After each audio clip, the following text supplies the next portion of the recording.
شدت سے یہ کیفیت کے نبی پاک صلی اللہ علیہ وسلم کو غلام کی کہ جب بھی کوئی فیصلہ آیا، جب بھی کوئی تنازع آیا، یہ میں نہیں کہہ رہا، ازالت الفا والے نے شاہ ولی اللہ محدود سے دل میں لکھا ہے جو سب کے نزدیک مسلمہ ہے، خاص طور پر جو ہمارے جو بند ہے ان کے ہاں تو شاہ ولی اللہ کی بڑی قبولیت ہے۔ شاہ ولی اللہ یہ بات کہتے ہیں کہ سیدنا صدیق اکبر کا سینہ وہ سینہ تھا جس میں وہ دل تھا، اور اس دل پر اللہ کی تجلیات پڑتی تھی، جس سے آپ جو فیصلہ کرتے تھے رسول اللہ اس فیصلے کو رد نہیں فرماتے تھے۔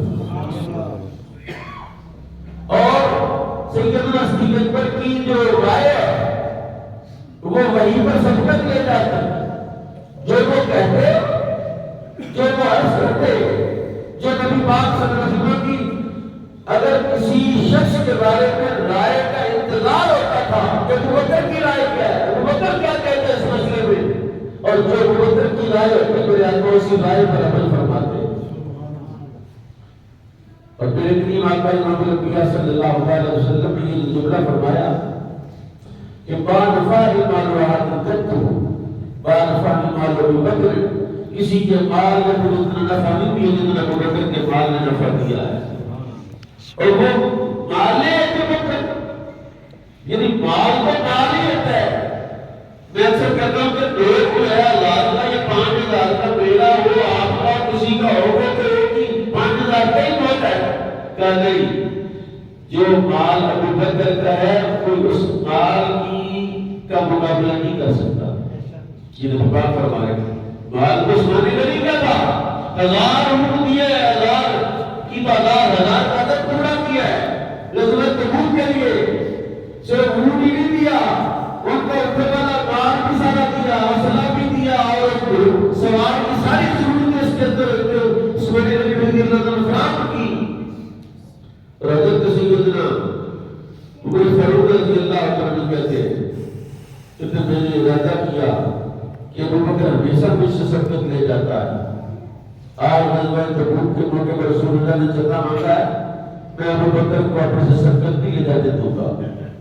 گھر گئے، کل مال کا نصف کیا، جو کھجور تھی وہ بھی آدھی کی، جو کپڑا تھا وہ بھی آدھا کیا، جو نقدی تھا وہ بھی آدھا کیا، ہر چیز نصف لے کر رسول اللہ کی خدمت میں آئے اور پوچھا ماں کبھی کر لیا علی کا یا عمر، ابو بکر گھر والوں کے لیے کیا چھوڑ کر آیا ہے؟ ان کا جو آدھا آپ کے لیے لائے آدھا گھر والوں کے لیے چھوڑ کے آیا۔ اب پھر کیا تو مجھے انتظار تھا کہ ابو بکر آئے اور آج پتہ چلے گا کیا بنتا ہے۔ جب ابو بکر آئے سارا مال بات کے رسالت میں پیش کیا، حضور نے پوچھا ماں کبھی کر لیا علی کا یا عمر، ابو بکر گھر والوں کے لیے کیا چھوڑا؟ کہا بقیت اللہ و رسولہ، کہا میں اللہ اور اس کے رسول کو چھوڑ کے آیا ہوں، باقی کچھ نہیں چھوڑا ہے۔ پھر کیا لگتا ہے اس نے میں نے فیصلہ کر لیا کہ میں ابو بکر سے سبقت نہیں لے جا سکتا، کوئی ابو بکر سے مقابلہ نہیں کر سکتا۔ اور ابو بکر وہ ہے، وہ ابو بکر ہے کہ جنہوں نے نبی کریم صلی اللہ علیہ وسلم قرآن کہتے تھے محمد الرسول اللہ والذین معہ والذین معہ معیت رسول اللہ کی سوائے ابو بکر کے کسی اور کو حاصل نہیں ہوئی ہے، چاہے وہ عریش اور بدر کے میدان بدر میں بڑا مشہور قصہ ہے کہ کوفے کی جامع مسجد کے منبر پر مولا علی بیٹھے ہوئے تھے۔ کوفہ کیپٹل سٹی تھا، 3 خلفاء نے مدینہ کو کیپٹل رکھا، حضرت مولا علی نے کیپٹل شفٹ کیا کوفہ کے اندر، کیونکہ مدینہ پاک میں سازشیں خلافت کے معاملات میں بہت سازشیں تھی۔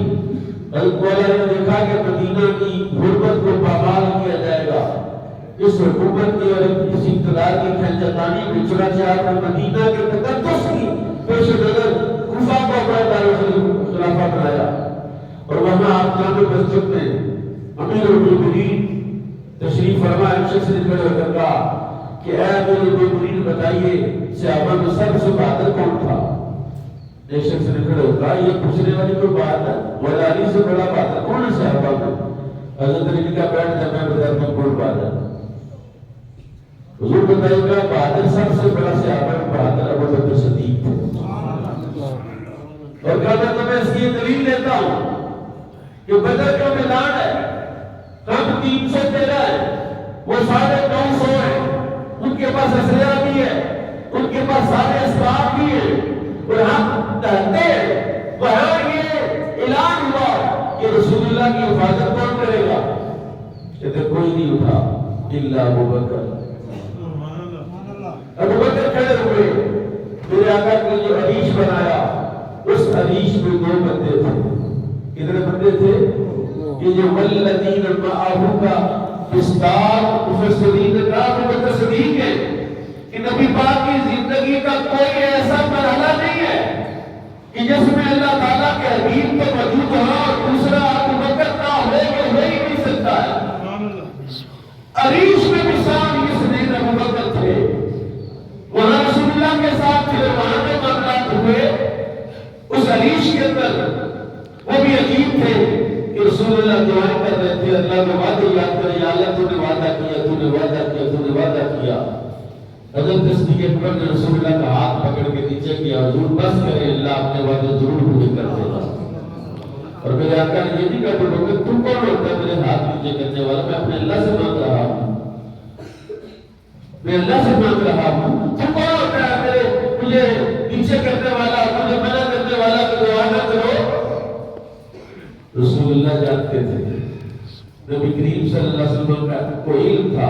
میں آج پڑھ رہا تھا، اگلی جو بھی میں سمجھ میں بات کروں گا کہ حضرت ابو بکر صدیق کی روحانیات میں جو باتیں ہیں اس میں ایک بات میں آپ درج کرتا ہوں۔ حضرت ابو بکر صدیق نے کہا لوگوں اللہ سے ڈرو، اللہ سے ڈرو اور ہمیشہ نیکی میں جلدی کرو، ہمیشہ نیکی میں جلدی کرو۔ جب موقع ملے تو نیکی یہ نہ مطلب پھیل کر لیتے، کل کر لیتے، پرسوں کر لیتے، نہیں فوراً کر دو، کیونکہ موت پھر مہلت دیتی۔ کہتے نیکی میں جلدی کرو، کیونکہ اللہ نے قرآن میں زکریا کا ذکر فرمایا، اور حضرت زکریا کے ذکر کے بعد فرمایا اللہ دنیا دیو رحمت و رحمہ۔ اللہ کہتا ہے میرا جو بندہ زکریا تھا وہ ہر وقت مجھے یاد بھی کرتا رہتا تھا، اور منافقت کے ساتھ اور خوف کے ساتھ میرا ذکر بھی کرتا رہتا تھا، ہر وقت اس کی امید میرے ساتھ لگی رہتی تھی۔ یہ نظریہ خود سیدنا صدیق اکبر کا ہے۔ تو پھر رسول اللہ کو بدر کے میدان میں دعا سے کیوں ہوتا؟ جب خلیقے ہیں اور صوفیاء میں یہ ان کا قول معروف ہے کہ صوفی کا کام کیا ہے کہ وہ یقین کر کے بیٹھ جائے کہ اللہ نے بس خیر کر دی ہے، نہ خیر کر بھی دے تو تب بھی وہ اللہ سے مانگتے رہتا ہے یا اللہ یا اللہ یا اللہ یا اللہ یا اللہ۔ وہ نہیں ٹکتا اس بات سے، اس کو چین نہیں آتا اس کی یاد کے بجائے اس کو تو خود ہی کہہ رہے ہیں حضور کو حضور بس کر دے، بس کر دے۔ کہتے ہیں یہ سیدنا صدیق اکبر رضی اللہ تعالی عنہ کی اس وقت مقام رجاء میں یقین کا درجہ تھا اور یقین کامل کا درجہ تھا، اور رسول اللہ نے محسوس کیا کہ جب ابو بکر سمجھ رہا ہے یہ درست سمجھ رہا ہے، حضور نے اس کے بعد دعا نہیں کی ہے، دعا نہیں کی ہے، اور اس کے بعد جبریل امین 1000 کا لشکر لے کر آئے، میکائیل 1000 کا لشکر لے کر آئے، اسرافیل 1000 کا لشکر، 5000 فرشتے جو ہیں وہ نازل ہوئے بدر میں، اور ساری اسرائیل یعنی احسانات ابو بکر کا ذکر حضور نے کیا کہ ابو بکر کے مجھ پر اتنے احسانات، اس کا مطلب قیامت میں اللہ دے گا وہ احسانات کیا کیا ہے؟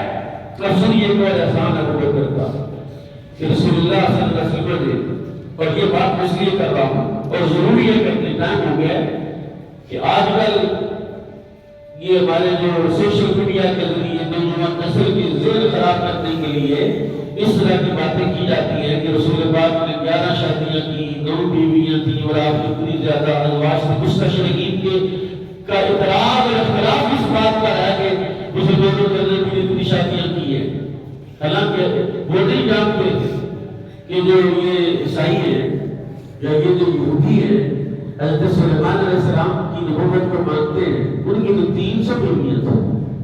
کتنی تھی؟ 300 بیویاں تھیں، اور ان کے ابا حضرت داؤد کی تو 100 بیویاں تھیں۔ جی تو انبیاء نے اس سے بھی زیادہ شادیاں فرمائی ہیں، لیکن ہمارے صدیق کو بتایا کہ ابو بکر میرے پاس جبریل آئے اور تیری بیٹی عائشہ کی تصویر لے کر آئے. اس پر عائشہ کی تصویر تھی اور اس کا نکاح اللہ نے میرے ساتھ کیا ہے. حضرت صدیق اکبر نے اپنی بیٹی پیش کی, نکاح ہوا. اور یہ جو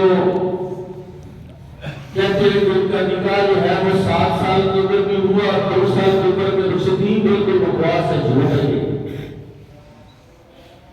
ان کا نکاح جو ہے وہ 15 سال کی عمر میں ہوا اور 18 سال کی عمر میں رخصتی ہوئی.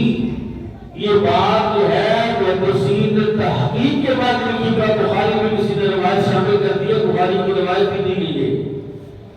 اور میرے کریم آقا نے ارشاد فرمایا اللہ نے عائشہ کو وہ عقل دی ہے کہ تم اپنے 2 بھائی بیت جو ہے وہ عائشہ سے حاصل کرو. تو عائشہ کو اللہ نے منتخب کیا ہے, میرے لیے منتخب کیا ہے عائشہ صدیقہ رضی اللہ عنہا کو. اور جو رسول اللہ کا آئینی دین ہے, خاندانی باتیں ہیں, جو گھر کی باتیں, جو دین سے باہر آیا, تو رسول اللہ پر وحی آئی معاملات کے بارے میں جب حضور گھر سے باہر ہوتے تو صحابہ نے اس کو یاد کر لیا. لیکن جو دین رسول اللہ کی گھر میں موجود کی جائے, قرآن میں تو وقت کرنا معلوم اللہ فی بیوتی کتنا کہ نبی کی بیویوں جو نبی پر گھر میں آئے تھے ان کو یاد کیا کرو.